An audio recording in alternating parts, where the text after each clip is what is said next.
and welcome to the Tavern Chat podcast. I am your host, Eric Tenkar, and this is another in our series of Fireside Chats. Today I have with me Rob Conley of Bat in the Attic, Games and Blog. Rob, welcome. Glad to be here. Now, for folks that don't know, I have followed Rob's blog since I first came to follow the OSR. So, and I've spoken with Rob in other manners and other ways, but it's the first time, kind of like a one-on-one. So, I'm not gonna call myself a fanboy, Rob, but this is actually pretty cool. So, thank you. You're welcome. Now, before we get to the main part of the chat, which I often refer to as a sandbox or a hex crawl, because we'll be off the rails and just go where the conversation takes us. I'm going to ask 5 questions of Rob, which I ask pretty much of everybody that I virtually sit down with, because it gives us a good grounding. And I'm going to start now with Rob. Tell us about your first RPG experience. Well, my first real RPG experience is a friend and I were in Wargame, and we got a hold of the home box, and I went over to his house to play it. And on the first session he was the DM, and I rolled up a magic first Okay. magic missile and a staff. And he ran the dungeon, Port Town dungeon in the back. And I remember that whole thing crystal clear, like I was there. You know, I went down the stairs. I was in a big room with 4 corridors going off in all directions. I made a turn there, and I went into this room with alcoves, 4 skeletons. And I got, oh, but I can take these skeletons, you know, because I watched Sinbad and I Have a Tiger and stuff. Yeah, I could take Harryhausen skeletons into a shot of magic missile. Still had 1 hit point left. And I went, oh, crap.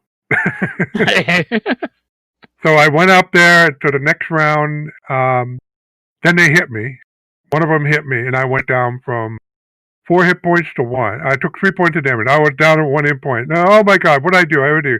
So I read the rules, and the home edition has an obscure rule called parry. And so I elected to parry. Well, there's a problem with the rule. You don't get to attack if you parry. It just ups your armor class. And, you know, if I dropped it and ran away, they would get a free attack. So I was in a catch-22 situation. So literally, my decision-making was paralyzed for the next 2 rounds. They did not hit me. And finally they hit me and I died.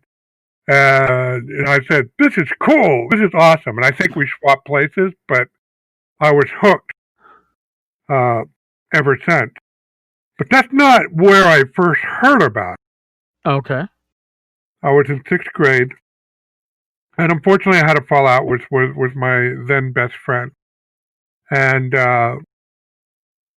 so I was on as a result, not just because of him, but he was part of the group, and basically I wound up being the bottom of the social pile. And one day I was coming home from the park, and we encountered each other in the streets, you know. You gotta imagine, it's not suburbia, it's a small town. You know, but a residential street. We see each other, and he has this box in his hand, which I now know to be the OD&D white box. Oh, okay. And he waves it up in the air and says, I'm going to play D&D. You're not. I said, well, what does that matter? I'm going to do my own thing. And then he said, in that sing-song voice kids do, it's like, well, I bet you don't even know what D&D is. And I said, of course I do. And I stormed off. And I think, I don't remember how I got a hold of that home box set. I think I mentioned it. I was so irate at that. Oh, I know how I figured out what it was. So what people may not know about D&D in the late 70s, first and 90, from 77 to 70 to 1980, that it was popular in Boy Scouts. Now, during the summer, we didn't have much time to deal with it. But when we went to winter camp out, at least in our area, we stayed in cabins. So you get there, you get done with your last thing about 7 or 8 o'clock, and you don't have to go to bed until about 10. So you had some hours to kill, and we played D&D at the table. So it was during that fall that I learned about with D&D, and I think what happened is in the winter of '77, I asked my mom for a copy of Dungeons and Dragons, and she found the home box set and bought it for me. And then that's the first part of '78, about January, February. It was cold. Me and my friend clubbed together, and we paid the $12 for the player's handbook. A lot of money. Oh, God, I paid $6, and he paid $6. And then we rolled dice to see who gets to take it home first. And I got it. So I read through, because we just got playing the BX, and we both realized that, it only goes up to 3rd level. Right. And we thought, okay, well, this is obviously something they got out soon, because we were used to starter war games. There were some war games out there that was a prelude to a much better and more expansive set you would buy. Avalon Hill and SPI both did this. And so we thought that was the situation. We had no idea that OD&D existed. Oh, okay. And we got the player's handbook. I read it, and I called him up, and it was just like 5 minutes before his bedtime, before the cutoff time, before he wasn't allowed to use the phone. Right. And I go, John, what? This book is useless. What do you mean it's useless? It's got all the high-level stuff. It's got 9th level spells and everything, but it doesn't have the 2-hit chart. What do you mean it doesn't have the 2-hit chart? It doesn't have the 2-hit chart. Now, we were smart kids, but we weren't that experienced. We didn't know, because since we weren't aware of OD&D, we didn't know how to extrapolate things. Right. So it wasn't until August of '78 that, it actually wasn't until a year later, to August of '79, when we finally got the DMG guide, that it became my main source of gaming. Prior to that, it was war game. Wow, that's pretty cool. And it's like, now with me, I came in with AD&D, but my DM only had the DMG. After he ran the adventure, the one-on-one adventure, he had to call a friend to find out if I leveled, which was interesting.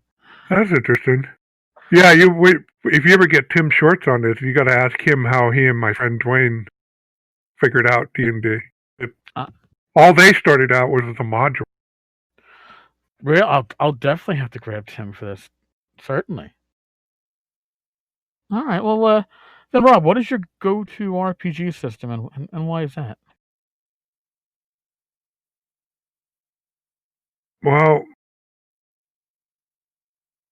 if you asked me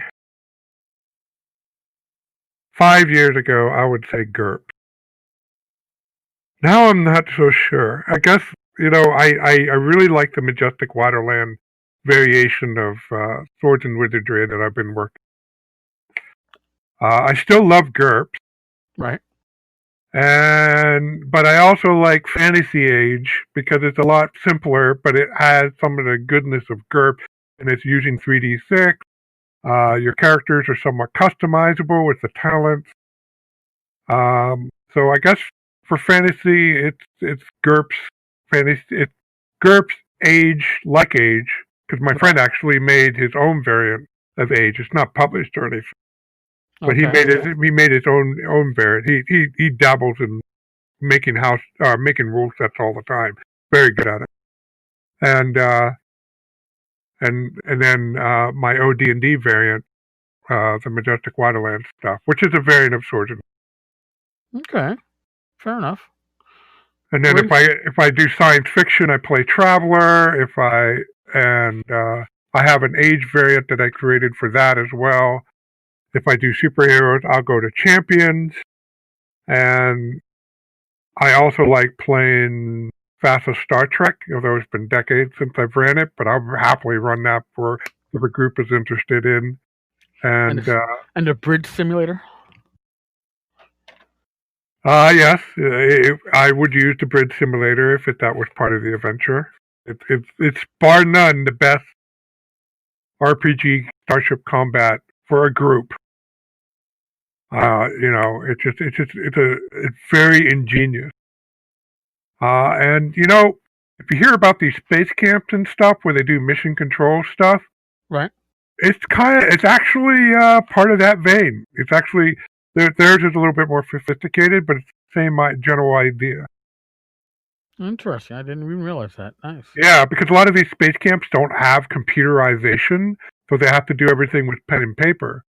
And I sat down with one. I had to sit down with one. And I was thinking, wow, this is familiar. Man, this is kind of like fastest Star Trek bridge simulator. Except I'm running a NASA spaceship instead of being on a Starship crew. Well, I guess it makes sense. If something works. Because the problem with those things, what people don't realize, even with the even with the role playing, the bridge simulator, the problem is not the tech, or in case of pen and paper, the procedures you follow. People can learn that quickly. The problem is communication, so you work together as a team. That's where things break down. That is the challenge. Yeah, that makes perfect sense too. That's a challenge in real life. So. Yeah, see, on the mission simulator I was on, I was at a science station, and I noticed an uptick in meteorite counts hitting our meteorite shield. That mylar stuff they stuck on the outside. Right. And I kept trying to get the attention of mission control and the commander, and yet they were so absorbed in this malfunction of the life support system. It wasn't immediately threatened, but it's something, life support, it had to be dealt with. Right. And we were wiped out by a meteorite shower because we didn't do the right emergency procedure. Ouch. Okay. Damn. That's a strict way to learn, I guess. Yeah. Yeah. It was a bit disappointing. It's like, I told you guys we had a 10-fold increase in meteorite count. Interesting. All right.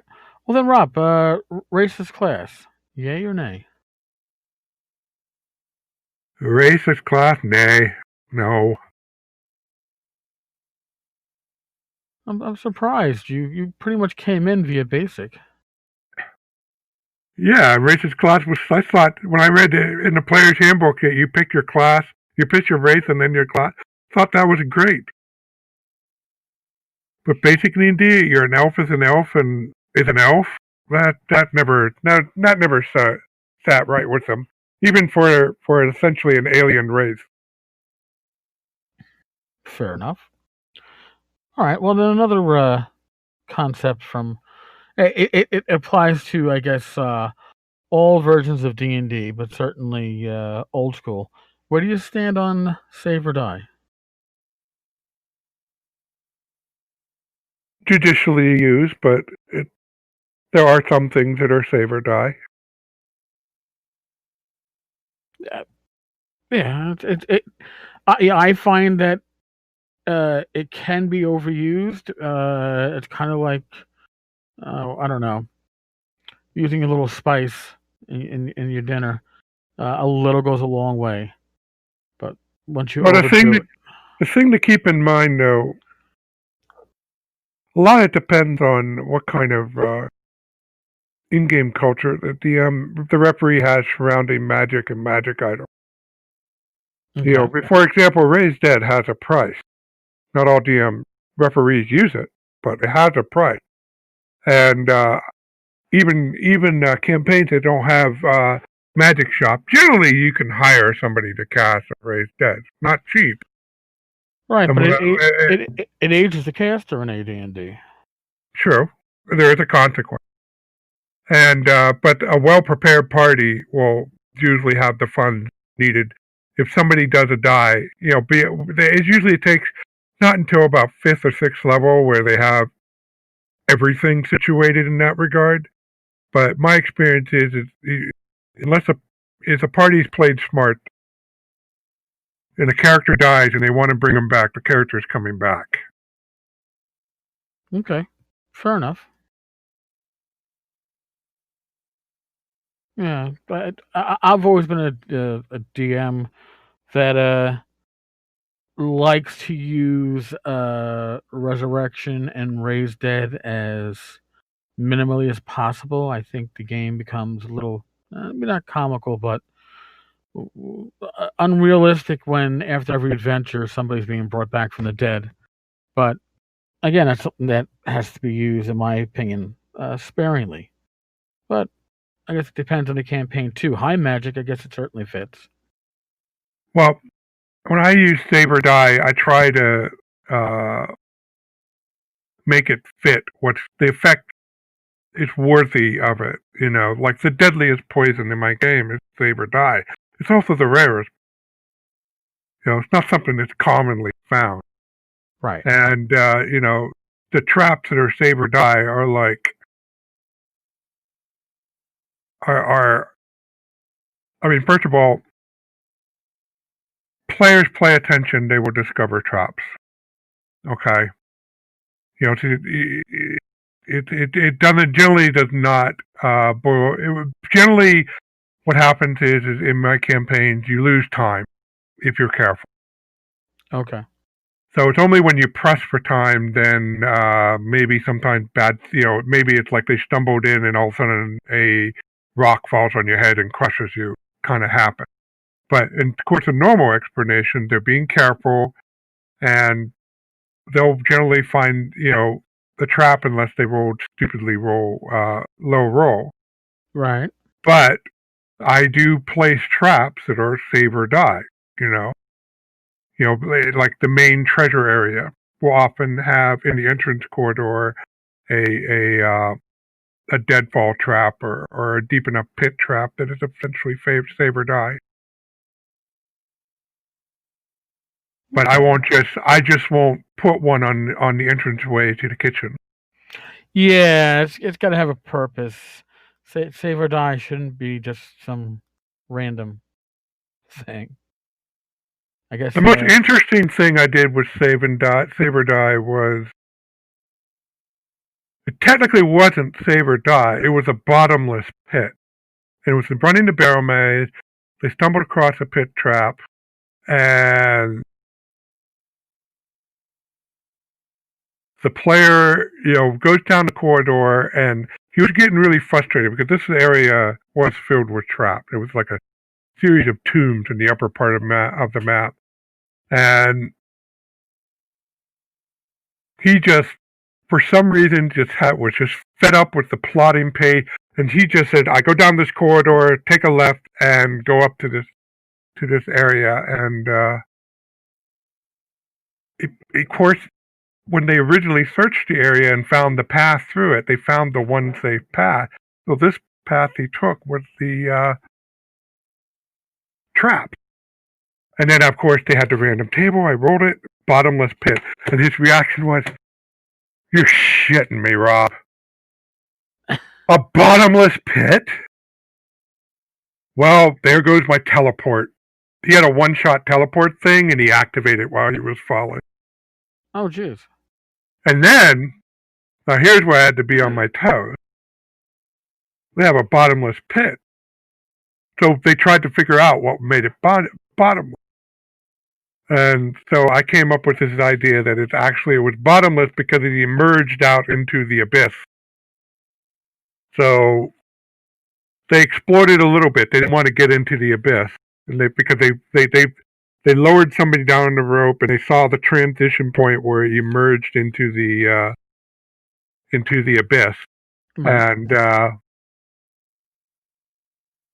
so they closed it off, and they were going to, if the campaign continued until their higher level, I think they were going to use that to explore the abyss. Well, that works. I always like to see how games evolve.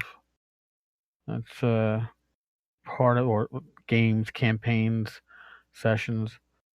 You know, they aren't stagnant.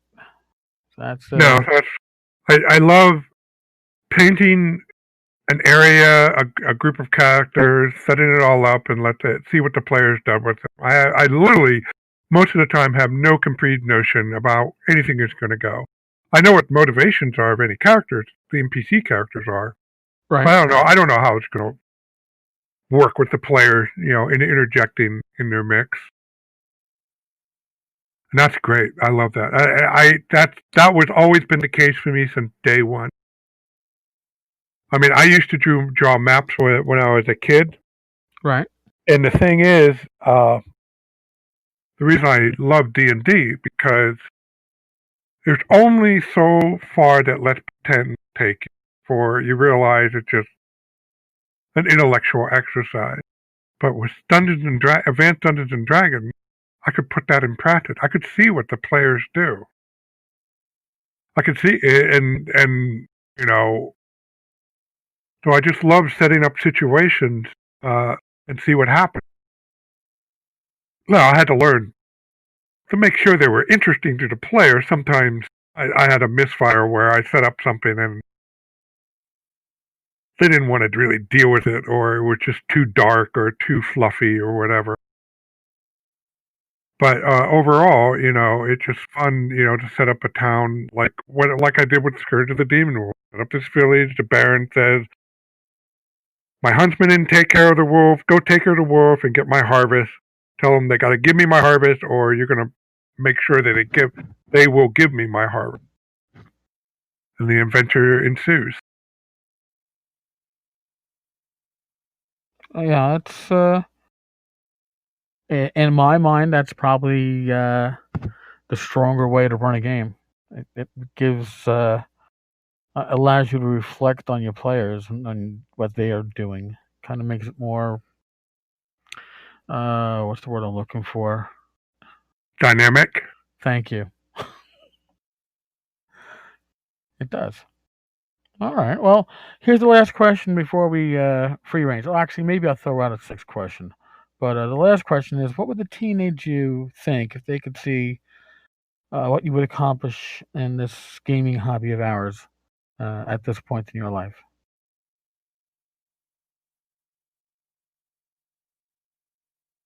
Damn, I'll be ready in 1992 when the internet would hit. Because I kind of missed the boat on it. I was there. I mean, I even though I was in rural Northwest PA, where I still live, right, I could have done more. I mean, but I didn't. Nobody could imagine half the stuff that we have now with the internet and possibility. But I mean, see, in '92, I had Word, I had CorelDRAW 4. And so, with future, if my teenage saw me, I would say I would write a 3D6 system that works like Age, kind of, with modification. Okay. I'm not 100% with Age. I'm only like 80% with Age. But I would write something like Age, where it's 3D6 high, your abilities are modified. You don't have like a 10 strength, you have a +0 strength or a +1 strength. You roll high and you have hit points, so forth and so on. I would go with that system, and I'll really push PDF sales at first, and then the moment I build, I would do blogging before there was blogging, which would mean manually making each web page. Oh my God! Oh Jesus! Yeah. And then and I'll keep until I get the big enough audience to do print runs. But yeah. That's what my teenage self would think of my current self is do all the things that I'm doing now, but earlier and take advantage of the internet sooner. Yeah, I think that the teenage me would have enjoyed that too. And I'm the one that had the Commodore 64. I don't remember what the baud modem was, like 300 baud or whatever the hell it was. 2400, probably. All right. Well, all I know is that there were no bulletin boards to find even back then with that. So a friend gave it to me because they weren't using it, and then I quickly realized why they weren't using it. But I guess in a lot of ways AOL was the eye opener as to what the potential was for the internet. Oh yeah, AOL. My parents got on that, so I had the joy of dealing it with them. It was okay. 5 hours a month, you know. Well, you enjoy this. So I live in Northwest rural PA. I had no access point to any of the CompuServe, Genie, AOL back in first of 1990. So what I did is, I researched them all thanks to the magazine, because what people may not remember is that you can go into B. Dalton's and they'll have a whole section of nothing but computer magazine. So that was your go-to website, so to speak. Pick up an issue of Dr. Dobbs or pick up an issue of Bike. That was your Google. So I learned, so it came down to CompuServe or Genie, and I weighed them too, so I went with Genie, because the Traveler guys were on Genie. Okay. So the trick was, you dial long distance, right? Connect to Genie, you go to the round table, that's what they call their forums or file area, not directories, round table. You type in a number to get to the right round table. You dump a listing, and the way your modem worked in your BBS screen or your terminal screen is you can just download it into a text file. Anything you see. You terminate the connection. So I got a 5-minute long distance call on my bill. Okay. Then you go print out that file, read it, mark off every number of every file that you want, dial back up, and start downloading files. Interesting. And then about once a month, because that's how long before something new appeared, you go back and you check and you see what the higher file numbers are, because those are the newer ones. And if any of you interested, you do. So it was like that for 2 years. And then I've heard of Illuminati Online by Steve Jackson. Right. So that was my first ISP. So I would dial them in Austin, hit them, and find a web page. And I was using Windows by this time, and I would save the HTML file so I can see it, view it offline, get off, look at whatever I'm looking at, decide what links I'm going to go to, get back on. And I think I use Gopher. That's kind of like a file listing site. I use Gopher a lot. That works kind of like the round table. Then finally, about a half year of that, after I got on Illuminati Online, my hometown got internet service. I hooked up to that, and I could get on all the time with that because it's a local call. Right. See, for me, my initial internet was AOL. And since you only got 5 hours a month before they started, I don't know, treating you badly and stealing money out of your pocket at a very high rate of speed, I would spend a lot of my time in the members helping members section, which was not billed. It was a free section. And really, it wasn't all that exciting. But if you could time and I wish I remembered how you did this, but there was a way to time your leaving of the section. Like you would leave the section, but immediately hit something else. And about 1 in 3, 1 in 4 times, you could leave that section and see that the clock didn't start up again. You were still... Oh, yeah. Hacker. You hacked it. Yeah, I hacked it. I abused the shit out of that. And it wasn't something that anybody told me about. I just noticed that one time. I went, what did I do to not reset the billing clock? But Well, that's even cool. So not only you were a hacker, you did this. You didn't read about it. You figured it out on your own. That's the best kind of hack. Yeah, because believe me, if anybody had published that, and I used to read, what was it 2600, the one of the hacker zines, I guess, because it wasn't a full size magazine. But I used to read that, but I would just read that because of the some of the goofy stuff. There was never anything there that I could actually implement myself. But I always found it interesting to see what people were doing out there. But yeah, hacking like that never interested me. I mean, back in college, I was in student government, and during my final years, my last 2 years, they got all the student offices of all the student clubs got a Unix system with terminals. So the whole building was wired up into a mini computer and had terminals. And it was nice. It had a regular spreadsheet, a word processor, very nice setup. And it also had club accounting on there, so you could log on to your club's account and do what you needed to do, pay bills, do checks. Right. And I figured out how to bypass all that and get access how to get into the right file folder, run the right executable, and then suddenly you were accessing somebody else's account. And so I wrote up.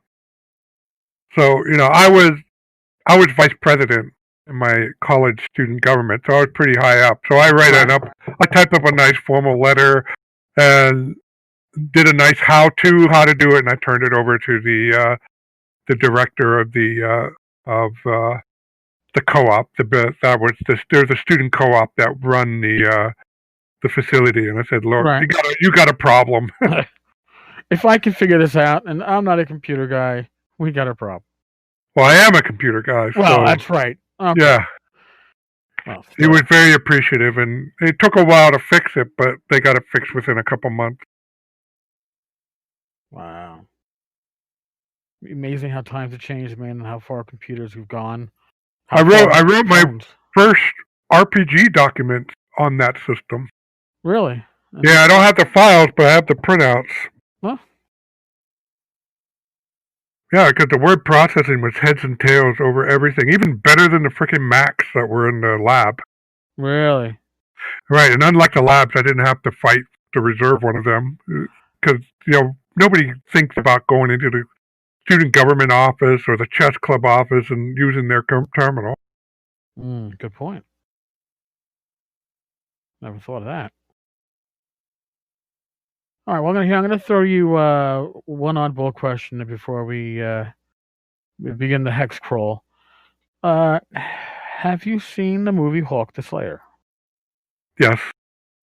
All right. Hoops going. Yes. Well, machine gun arrows. Exactly. If somebody who has not seen the movie, if you were going to, dare I say, recommend the movie to somebody who has not seen it and they're a gamer, how would you describe it? Because I certainly wouldn't describe it as an amazing movie, but as a gamer, there's a lot of things you can say about it. So, how would you sell it to somebody? It's memorable. I mean, it's not so bad that it's good kind of deal, but right. It has some of that, but it's not high art, but it's memorable. Like the elf. He has that distinctive voice. Yes. And the hero, actually kind of a nice hero. I mean, he doesn't have some I recall, he doesn't have some hidden angst. He's just a guy trying to find his love because his brother, Votan, stole her, or so, if I remember the plot correct. It's been a while since I've watched it. And then, of course, there's Jack Palance as the Votan. I mean, yes. I mean, he's got the voice, he got the demeanor, and he's got that crazed look in his eyes. So it's just a overall good cheesy fantasy movie that will stick with you for summer. Oh, and There's the lady magic user, wizardess that helps. Yes. She's very distinctive. Although if you really want good, there's nothing beats Robin of Sherwood and Excalibur. Those are, to me, those are the two bookends of the era. I mean, Excalibur, John Borman's Excalibur and Robin of Sherwood are what define fantasy film and media for me then. See, for me, Hawk the Slayer, and in truth, for years, and I literally mean, I don't know, God, 30, probably 35 years or so, or close to it.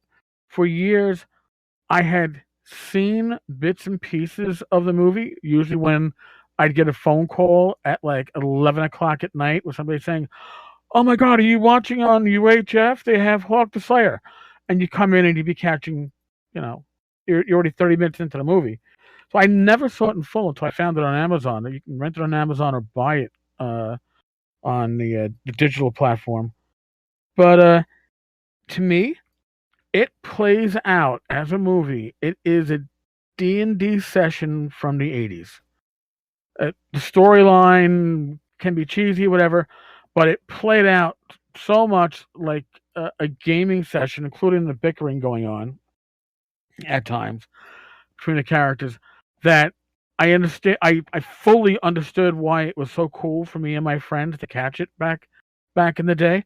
I don't think it's an amazing movie cinematographically. You know what?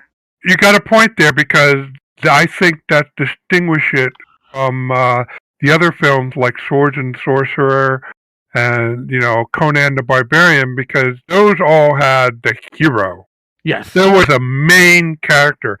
Hawk the Slayer has a main character, but there was definitely more of the party vibe going on. So that to me, it's like I watched it for that, and in those eyes, and I was like, oh, okay, that now I understand why I enjoyed it. I enjoyed that aspect of it, the gaming aspect, and Jack Palance, man, he chews up the scenery, he spits out the lines, he overacts, but then again, he had to have fun with that role, I think. And there's a Riff Tracks version of that I actually have to buy at some point and watch. Huh. Yeah, that should be fun. All right, so now we're gonna go on to the Hex Crawl. Rob, I have followed your blog. Your blog was you and I think Joe the Lawyer's Wondrous Imaginings, and well, actually, those were probably the first two blogs I found when I started finding old school gaming blogs.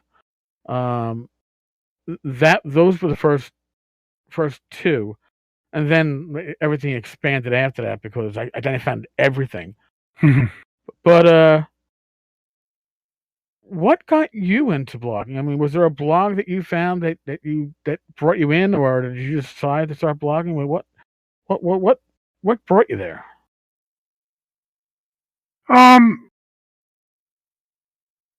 Well, I always been kind of elaborate in my preparations for my campaign. Okay. I would say selectively elaborate. Okay, like I would do handouts and stuff, and then generally it tapers off. At the start of the campaign, I have some handouts, and then it tapers off after that as I get more involved in the grind of coming up everything, on a week-to-week basis. And my friend Tim Shorts of Gothic Manager, who you know, and Dwayne Gillingham, I don't know if you ever met him, but the three of us have been best friends since high school.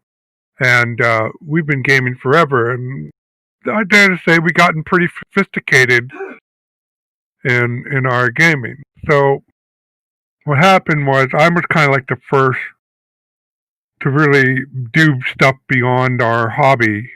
Well, Tim was a writer, but he wasn't doing role playing stuff outside of. He was writing, trying to write professional. Okay. Throughout the 1990s, and then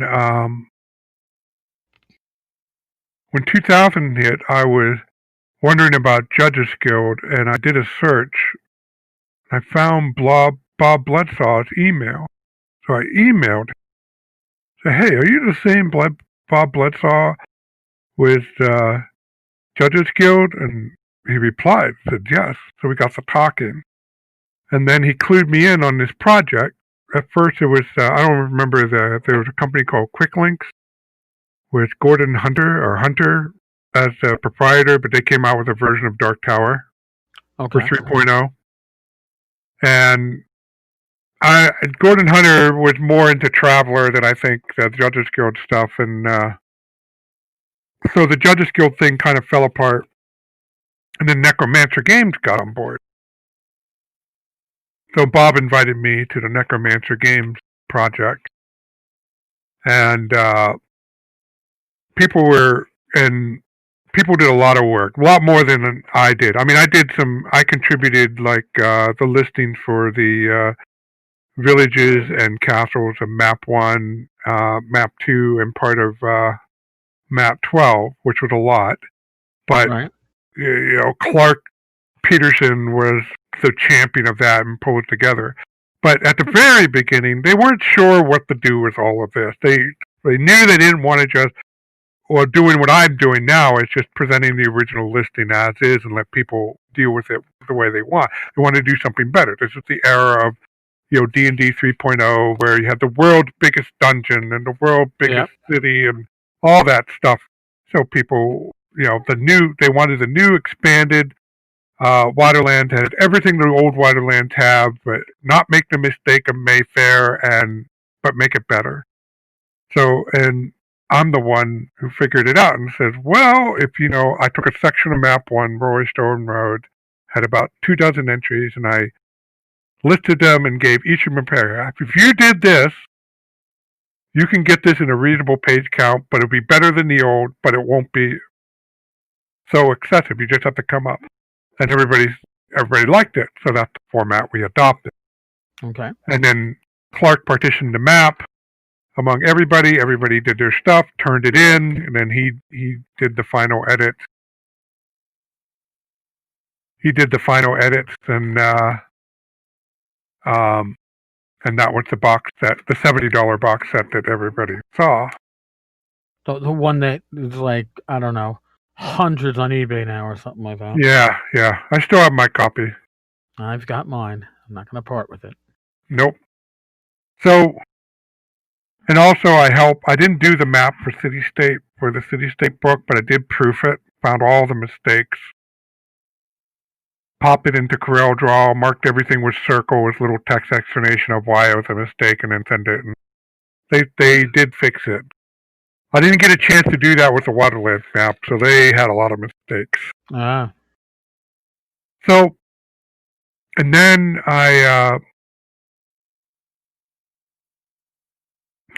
me and Tim did this little like mini writer's workshop during this time. Did this little mini writer's workshop where we write stuff to improve each other's writing, and that went on for about a half a year. But that really helped me a lot. And the main thing he taught me was brevity. Say what you need to say, no more, no less. Okay. And so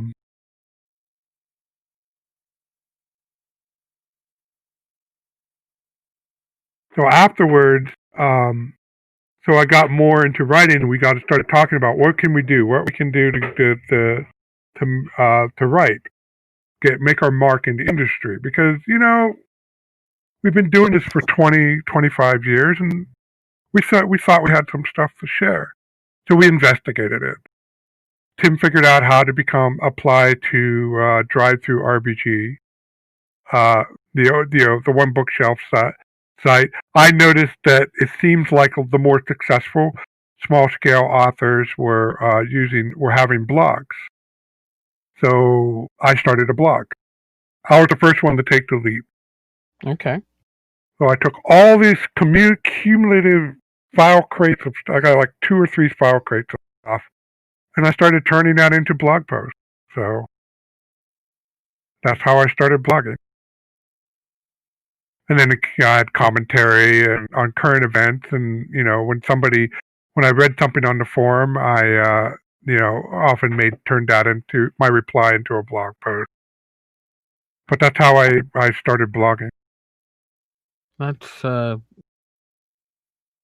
damn cool, and I like the fact that you were already, I guess I have to say it like this, like wired in because of working with Necromancer Games and such. That's pretty good because it gave it, when you started blogging, you pretty much had solid footing on it. Well, I knew what people was interested in. I don't know if people knew who I was, aside from, well, I was active on several forums, so I guess that was definitely a help, because I didn't say, hey, I'm doing a blog now, guys, and made a short little post with a link. So, yeah, I think you're right. That helped. Yeah, and then it's not easy to build up a blog, and even to find like you were already writing game material. You knew that you already had content for your blog. You already had a bit of a direction for it. When I finally came to blogging, if you look to my early blog posts, I had no fucking direction. I was all over the place. There was no focus. I didn't know whether I was writing about old school gaming products or early Amazon Kindle releases and stuff. So yeah, I was all over. But I remember reading your blog, and Bat in the Attic was very good. If and when I wanted to read like either gaming content or gaming thought or ideas, it was Bat in the Attic. If I wanted to hear opinions, it was Joe's blog, Wondrous Imaginings. Joe, yeah. I remember Joe getting. I think he got banned from Endworld for something that he posted on his blog. So that's a pretty good way to get banned, I guess. I've been doing this. I've been online since the '90s, and it is just littered with the train wrecks of people gotten banned. I don't get it. Well, I think that was shortly after Endworld went from being run by Eric Noah to Morris, and I think Joe said some unkind things about Morris on his blog, or something to that extent. God knows, it's been so many years. I don't remember the drama. I'll have to bring Joe on for one of these fireside chats and get him to talk about it. But yeah, I mean, I guess I came. I guess I've probably found the OSR and I don't know, or old school gaming stuff in like 2007, 2008. That was my return to gaming, and I was devouring everything I could find, whether it was Labyrinth Lord, Swords and Wizardry, Osric, Castles and Crusades. I mean, shit. I remember finding the first printing of Castles and Crusades on buy.com for like, I don't know, $9.42 a copy for the player's handbook or player's guide, whatever they call it. And I grabbed like 6 copies, so everybody in my old gaming group from college, I could give a copy to at our next annual gathering, because I was like, this is like what we used to play, but a bit more organized. Sadly, not better edited. Back then, Troll Lord Games had a real issue with editing anything. But yeah, that's my Achilles' heel. I'm actually, for the Wilderlands book, I'm paying Adam Balderstone of RPG Pub for his editing service. He's been doing great. Well, that's cool. Now, your first self-published work, was that Blackmarsh? Majestic Wilderlands, but the first project that I did on my own, or not, the first project that I was the major force for was Points of Light. Oh, good. That's right, from Goodman Games. Right. I pitched it to Goodman. He liked it. Pretty much gave me free reign with the content. He took charge of the art and layout. Okay. And the editing. Well, no, Tim did the editing. I cut Tim on. I got Tim on that deal. And so I said to the whole deal with Points of Light is, you could still get the box set, and everybody was bulking at the $70 price. Right. And even, I forgot what the price for the PDF, but it's still astronomical. And people were saying, what is it good for? What is it good for? And, the whole sandbox, the term, not the campaign play has been, the way you play a campaign like a sandbox, it's been around since the early days. But the term sandbox campaign was coined as part of the marketing of the Wilderlands box set because we were trying to answer the question, what is it good for?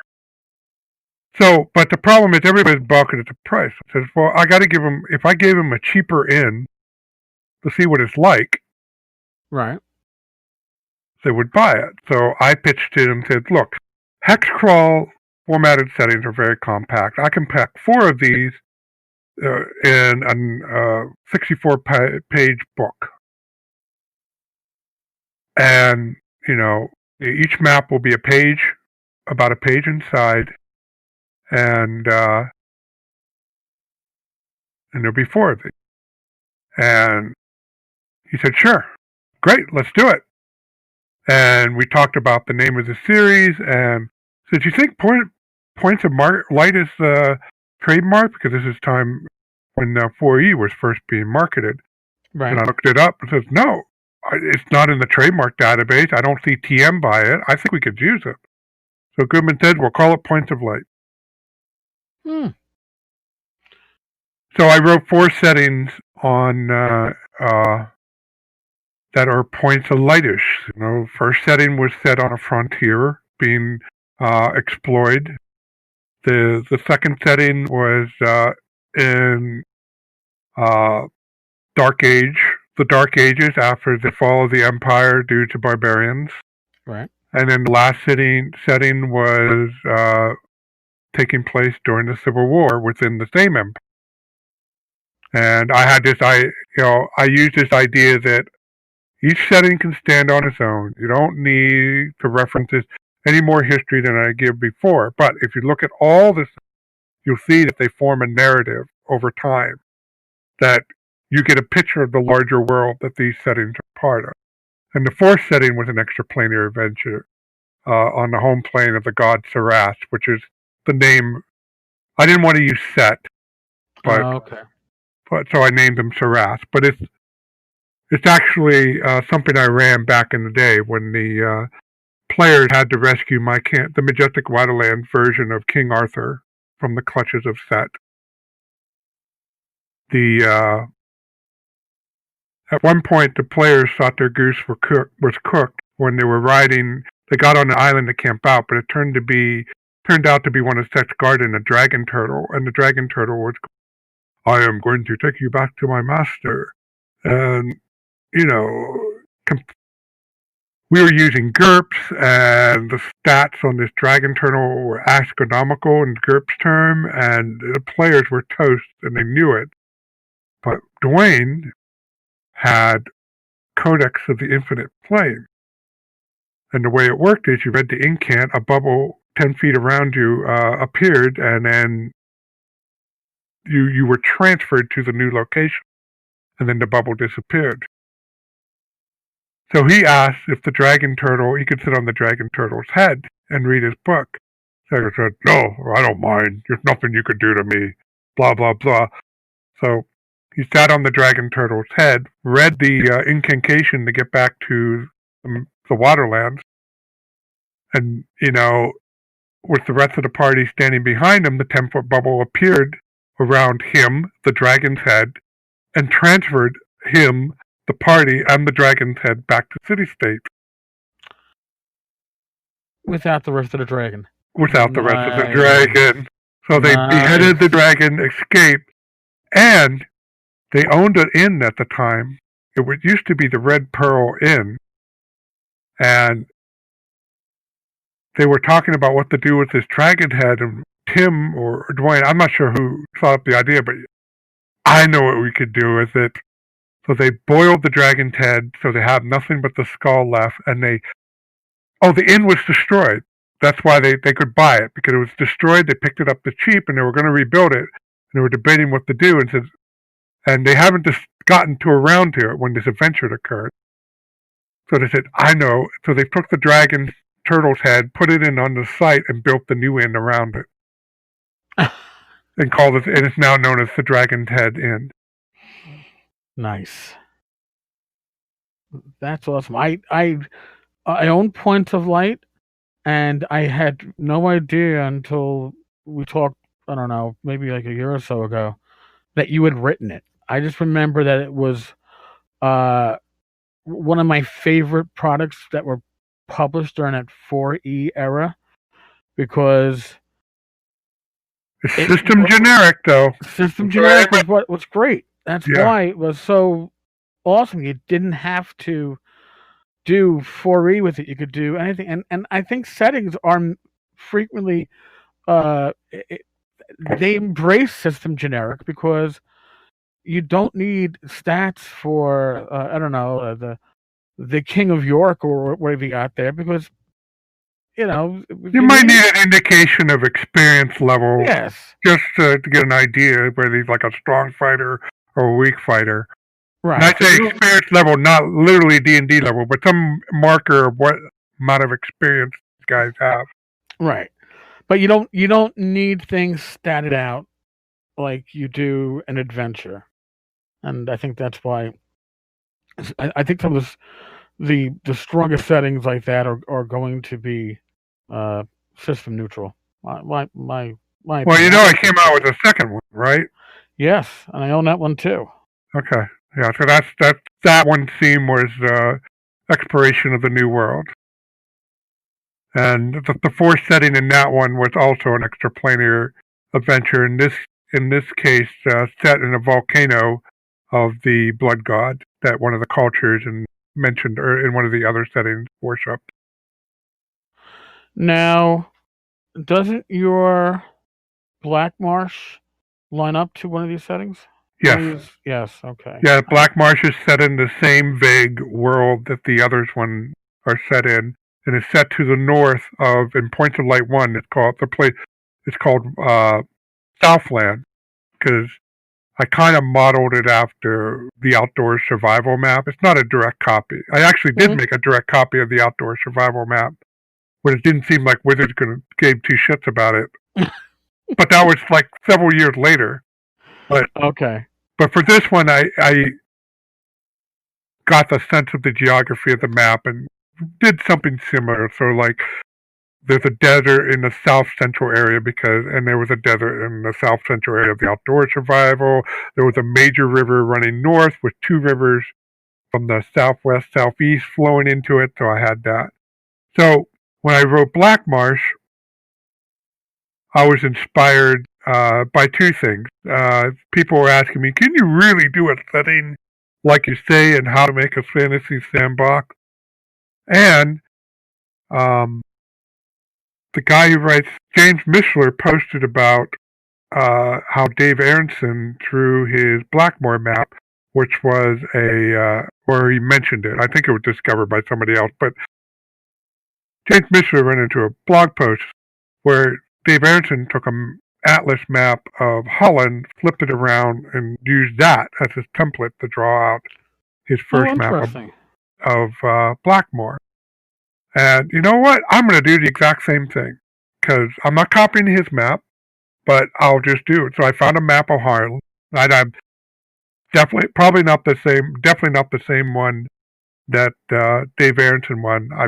I used my Paint Shop Pro to flip it around, mirrored it, and then I traced over it. So if you look at my Blackmarsh map, it's actually a map of the Netherlands.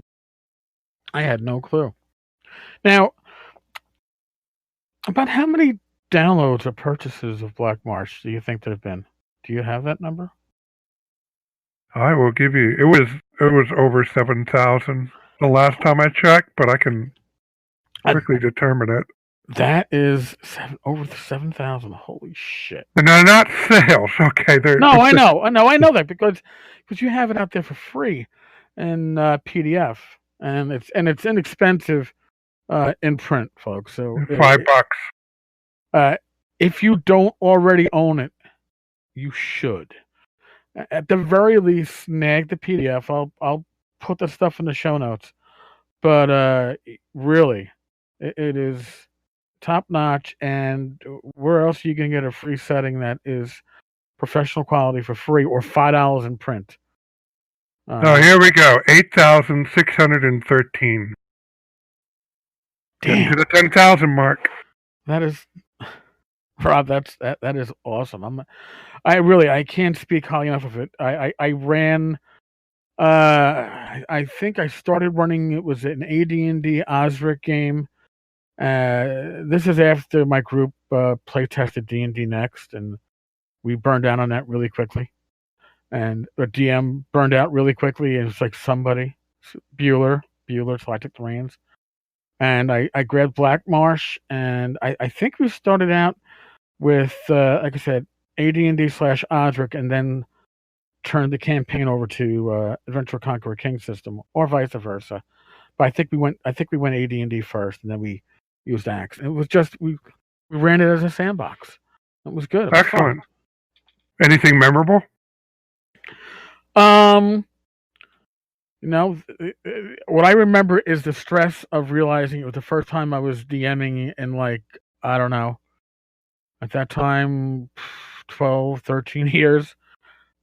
So I remember running the games, and I remember everybody be chewing at the bit for the next session, but I couldn't tell you because I was so fucking nervous every session I ran. Oh man, I was just curious because the guests, when you write these things, what people would be interested. So I was just curious. Did you use a tempo dungeon, or did you just wander the landscape, so to speak, and did crazy things?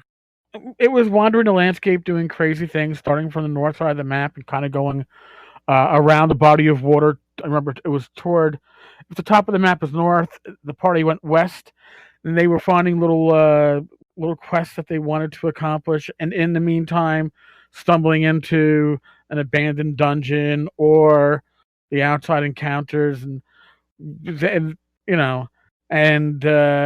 we had fun with it. But like most campaigns, we seem to reach a saturation point where once the party's around, I don't know, 4th or 5th or 6th level, somebody else is now chomping at the bit to run something, so you take a break and then you generally don't go back.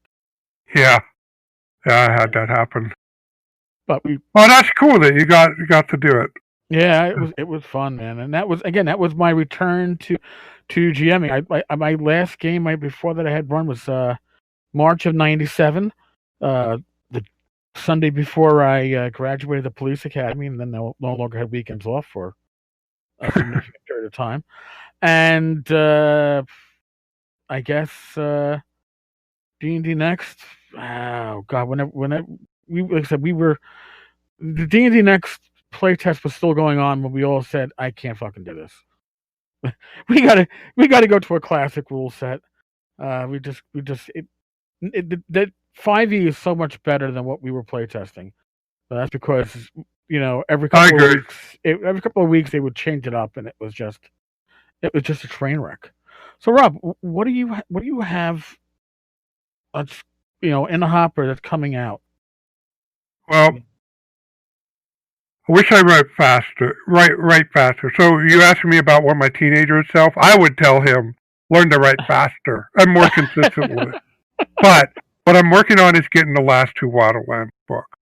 So at Gary Con, I won't have them done for Gary Con. They still I'm almost 98% done with the writing with Wilderlands of the Majestic Realm.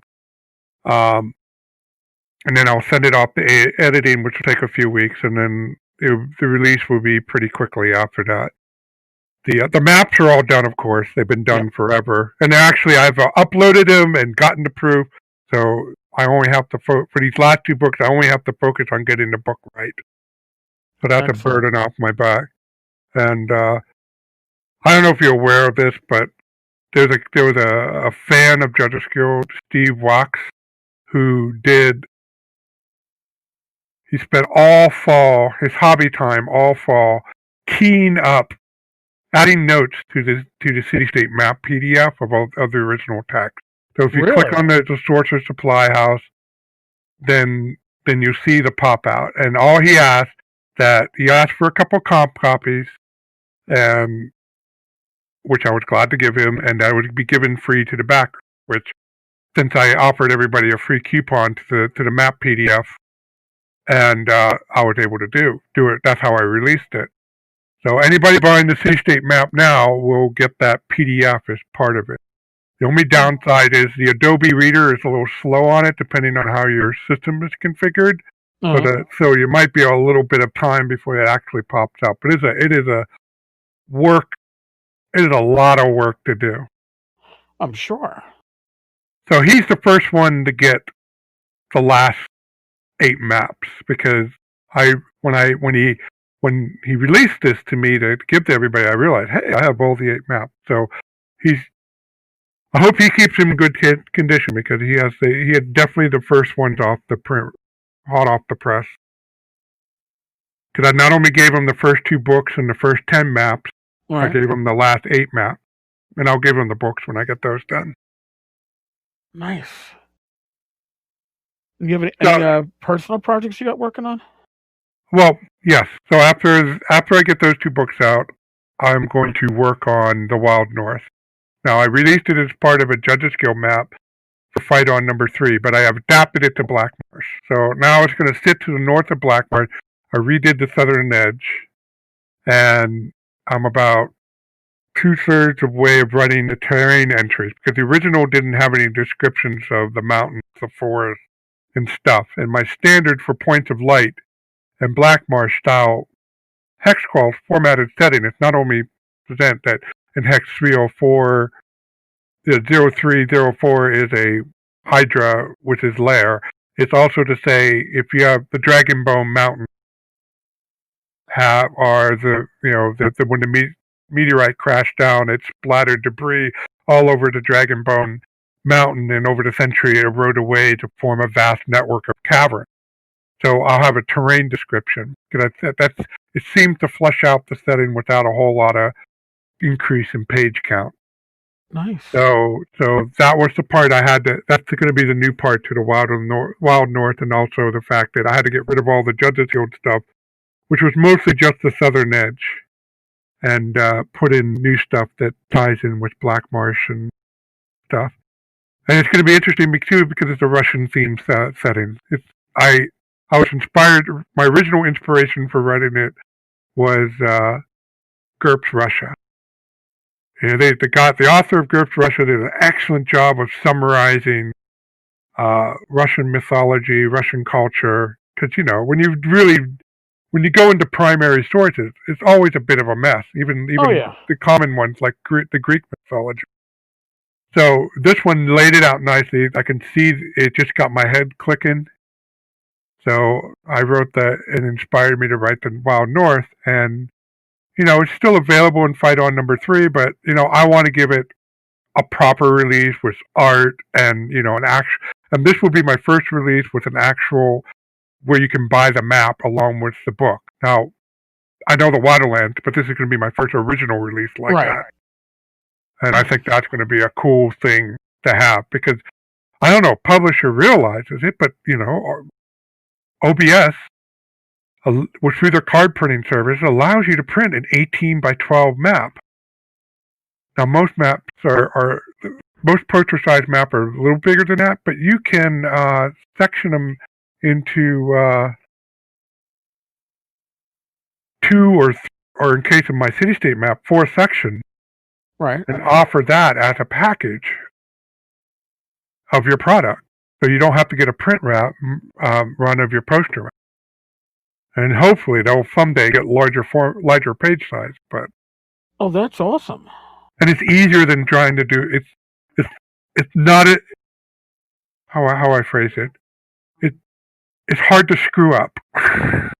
No, when you do the book thing, you go through the submission process, and half the time they're rejecting you, and you got to figure out from the cryptic little message what the problem your layout was, fix it up, send it back, wait a week or 2, and Oh Lord! But with the poster, you just send it up.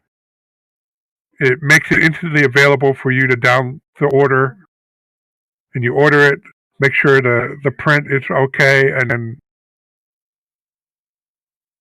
that's it. Oh, that's cool. See, at some point I got to get back to creating content, but my plate's kind of busy doing the community, I guess, right now. So, well, if you're having fun with it, that is certainly that has its own reward. It certainly does. It has rewards like today. Well, yeah, I mean, I don't know if people know this, but in the 90s, I ran a LARP chapter. I ran LARP events. I started playing Boffer LARP. That's a LARP. That's D&D in the woods. Use foam weapons. Use beanbags. Actually, canary seed filled packets for spells. And if you hit the person with the packet, the spell takes effect. Right. And and a guy named Ford Ivy in Massachusetts figured out how to do D&D in the woods, much in the same way Dave Aronson and Gary Gygax figured out role-playing in the first place. Huh. And Ford Ivy figured out a way of doing D&D in the woods in a way where that's fun, something that you can do in your hobby time, and safe, that it was safe, because it is live action. So you had to worry about the sports aspect. So, and it took off from there. And I got involved in 92. It started in 90.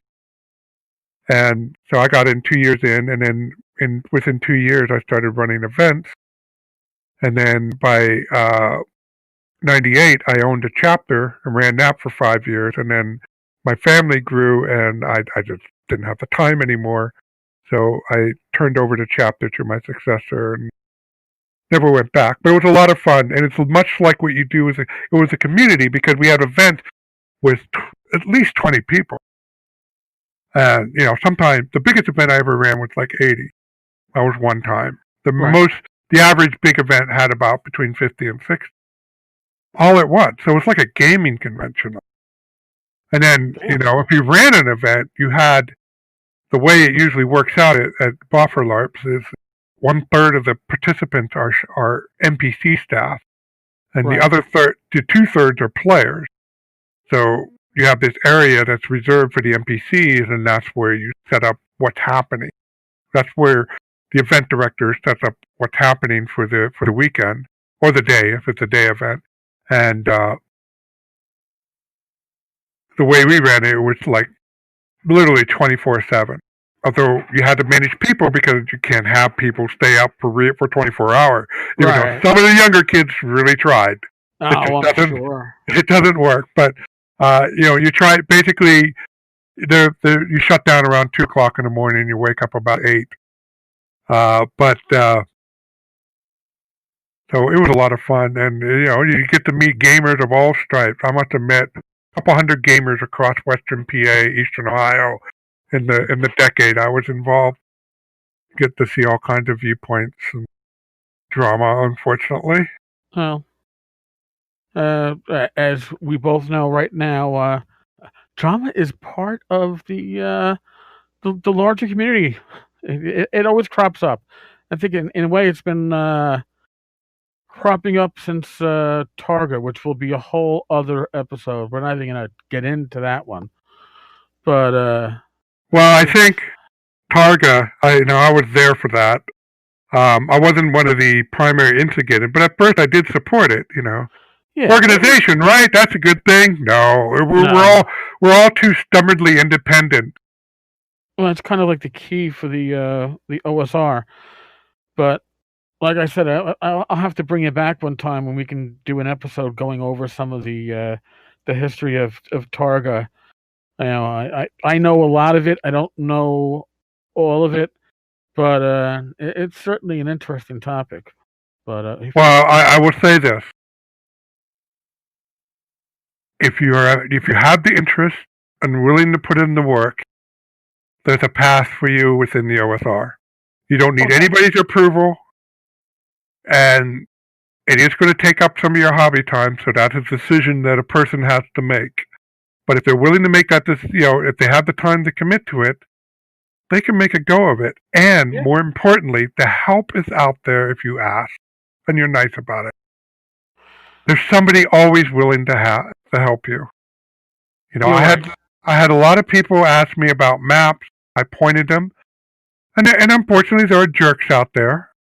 But you know, for every jerk, there's always people willing to help, and that's always been a strength of the OSR. Now, the downside of it is that there are some people who legitimately, you know, are really just interested in just writing. They don't want to promote. They don't want to deal with the editing. They don't want to find the art. They don't want to do the layout. So they work better with a publisher. You know, somebody who can handle that kind of thing. So if an individual's like that, they may not have a good experience in the OSR. While help is available, the expectation is kind of have to learn to do it. True. And if you don't have the interest or you don't feel have the talent to do it, that often unfortunately doesn't go well. But I try to be aware of it, you know, to see when I'm feeling out a person, you know, how much help to give them. Because if I see a person who's not too sure about one or two things, I might say, hey, go see this person. They like having authors, and they do a good deal, and they'll treat you right. Yeah, there's a lot of avenues these days. You can, even if you don't want to, like, you know, have yourself professionally out there, you can blog. You can participate in podcasts. The bar has been lowered in a lot of these things for entry. You just got to put the time in to do it. And speaking of lowering the bar, you don't have to, quote, publish. If your goal is just to share, do that. Just share. Don't, you know, fix it up, you know, don't be nervous about, you know, how it looks or how good is it edited, because as you pointed out to me, what people value is authenticity. Yeah. I mean, you didn't say it in this conversation, but we were talking a couple months back, and you know, about what is successful in the OSR, and if you're authentic and people, you know, perceive your enjoyment of the material, that you come off with an attitude like, hey, this is my take. I mean, I know there's other takes out there, but this is my take. This is what I'm good at. This is what I'm interested. You know, people appreciate that, even if they don't actually, it's not their cup of tea. You know? Mm-hmm. Folks, write what you care about. Don't write because you think it's something that is going to sell. But write something that you care about and it means something to you, because if that's the case, it'll mean something to the people that read it. Yeah, that's one reason why I'm writing it, taking me slower to write, because I did get on a project that I accepted. It had good money behind it. Right. But I didn't have a firm idea what it was about. It's like, oh yeah, I can do it. I can write a sandbox about Civil War England. And I made a good stab at it, and then I struggled. I only had like 6 ideas for it. But you needed at least 48, and I did it, and I returned my advance fee to the guy. Okay. And I said, look, this ain't working. You better find somebody. I'm sorry. And the only thing I did wrong was let it drag on for a little bit too long. But I never spent the money, so I had that to give back. And I said, look, find somebody else. This is not coming together. And ever since then, that's when it crystallized in me. Write what I enjoy.